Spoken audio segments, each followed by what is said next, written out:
Good afternoon, welcome back to another vlog. মই মনালিছা মোৰ YouTube চেনেলত আপোনাক সকলোকে স্বাগতম জনাইছোঁ। আজি আকৌ আহি গ'লো অন্য এটা ভিডিঅ' লৈ। ভিডিঅ'টো চাই যদি ভাল পায় নিশ্চয় লাইক শ্বেয়াৰ কমেণ্ট কৰিবলৈ নাপাহৰিব। চেনেলটোত যদি নতুন আহিছে চেনেলটো ছাবস্ক্ৰাইব কৰি ল'ব আৰু লগতে থকা বেল আইকনটো দবাবলৈ নাপাহৰিব। আজি ভিডিঅ'টো ৰেচিপি ভিডিঅ' হয়। কেনেকৈ সহজ সৰলকৈ চিকেন বনাব পাৰোঁ সেইটো দেখুৱাম। ভিডিঅ'টো শেষলৈকে চাব। আহক ভিডিঅ'টো আৰম্ভ কৰোঁ। এয়া মই পিঁয়াজ কাটি লৈছোঁ, কেঁচা জলকীয়া, বিলাহী, দুজন মানুহৰ কাৰণে মাংস হৈ যাব, আলু। এয়া মছলাখিনি মই এনেকৈ ঘুলি লওঁ। ঘুলি ল'লে মছলাখিনি নজ্বলে, সেইকাৰণে এনেকৈ দিওঁ। এয়া মই কেৰাহী পাতিলোঁ, গৰম হৈ গ'ল আৰু কেৰাহী ধোঁৱা ওলাইছে। তেল দিম মই।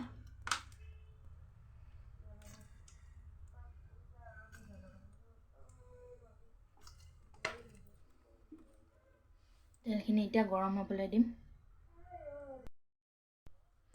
এয়া মোৰ তেল গৰম হৈ গ'ল। মই এতিয়া পিঁয়াজখিনি দি দিম।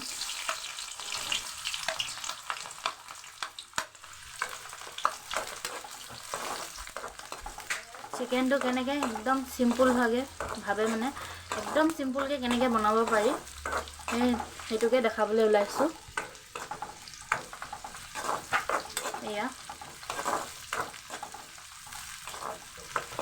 পিঁয়াজখিনি অকণমান ভাজি ল'ব। অকণমান গল্ডেন ব্ৰাউন হ'ব দিব।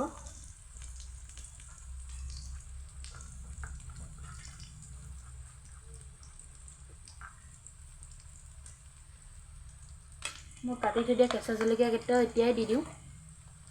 তেলতে কি হ'লে ভাল আৰু ভাজিলে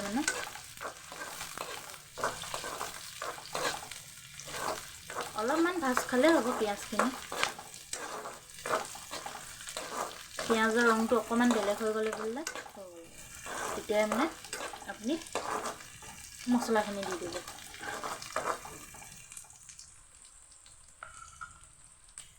এতিয়া মই নিমখ দিম। নিমখ সোৱাদ অনুসৰি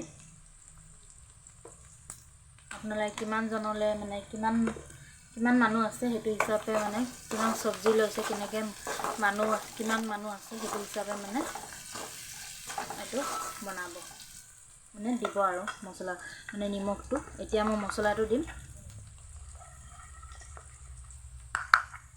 এয়া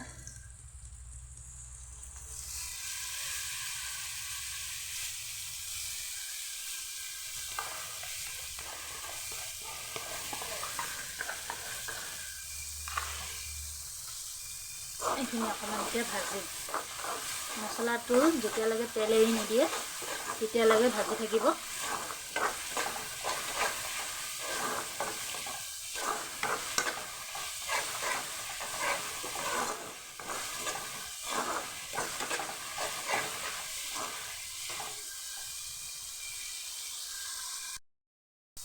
এয়া দেখিব পাৰিছে মোৰ মছলা তেল এৰি দিছে। এতিয়া দেখিছেনে তেল এৰি দিলে মছলাখিনি। এতিয়া আমি মাংসখিনি দিম।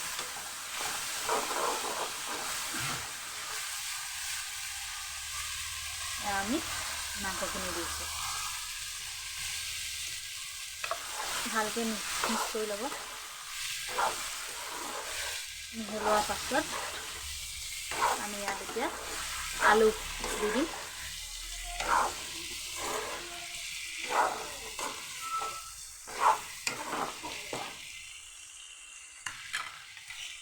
এয়া আলু একদম চিম্পুলকৈ বনাব পৰা, বেছি সময় নালাগে বনাবলৈ। চিম্পুলকৈ বনাব, এনেকৈ খাই চাব। কেনেকুৱা পালে নিশ্চয় জনাব কমেণ্টত। এইখিনি মিহলি কৰি লোৱাৰ পাছত ভালকৈ মিক্স কৰি লোৱাৰ পাছত আমি এইখিনি এতিয়া ঢাকি দিম।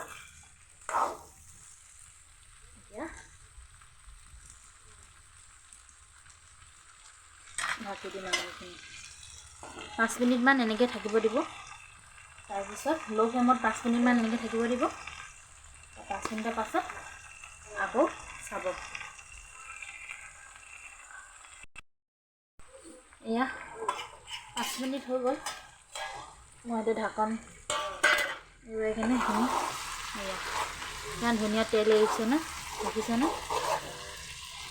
তেল এৰিছে মছলা।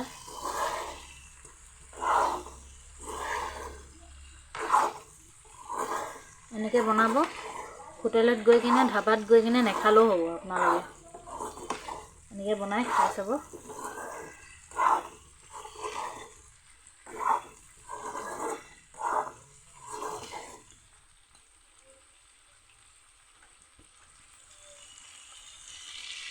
এতিয়া কাটি থৈ দিয়া বিলাহীখিনি দিম। এয়া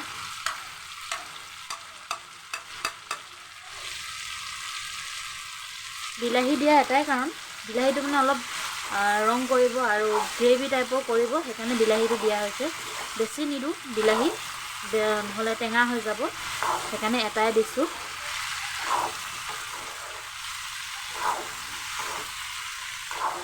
বিলাহীখিনি অকণমান কোমল হ'বলৈ দিম। কোমল হোৱাৰ পাছত ইয়াত অলপমান জোখত, মানে মানুহ কিমান আছোঁ নাই সেইটো হিচাপে, আমিতো 2জন মানুহ, অলপ পানী দি দিম। মানে এইটো অকণমান 1 মিনিটমান এনেকৈ থাকক। এয়া প্ৰায় 1 মিনিটমান হৈ গ'ল।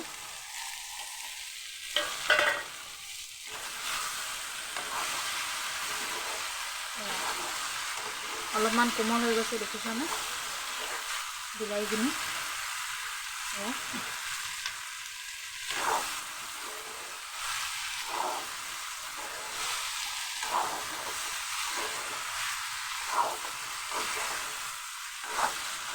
এতিয়া আমি ইয়াত পানী দি দিম।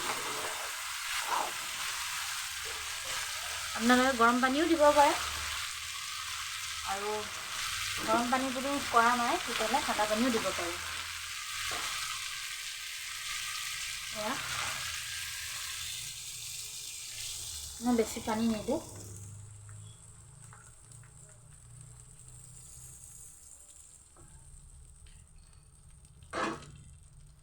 এতিয়া এইখিনি ঢাকন লগাই দিম আৰু অলপমান ভালকৈ সিজিবলৈ। সিজোৱাৰ পাছত দেখুৱাম আপোনাৰ কালাৰটো কেনেকুৱা হৈছে। এয়া মোৰ মাংস হৈ গ'ল। কালাৰটো দেখিছেনে কিমান ধুনীয়া।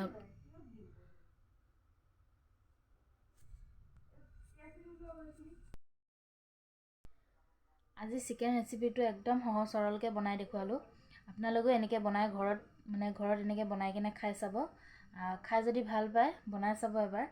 ভাল পালে নিশ্চয় কমেণ্টত এবাৰ জনাব। ভিডিঅ'টো যদি চাই ভাল পাইছে নিশ্চয় লাইক, শ্বেয়াৰ, কমেণ্ট কৰিবলৈ নাপাহৰিব। চেনেলটোত যদি নতুন আহিছে চেনেলটো ছাবস্ক্ৰাইব কৰি ল'ব আৰু লগতে থকা বেল আইকনটো দবাবলৈ নাপাহৰিব। তো আজিলৈ ইমানেই, আহিছোঁ। Bye bye.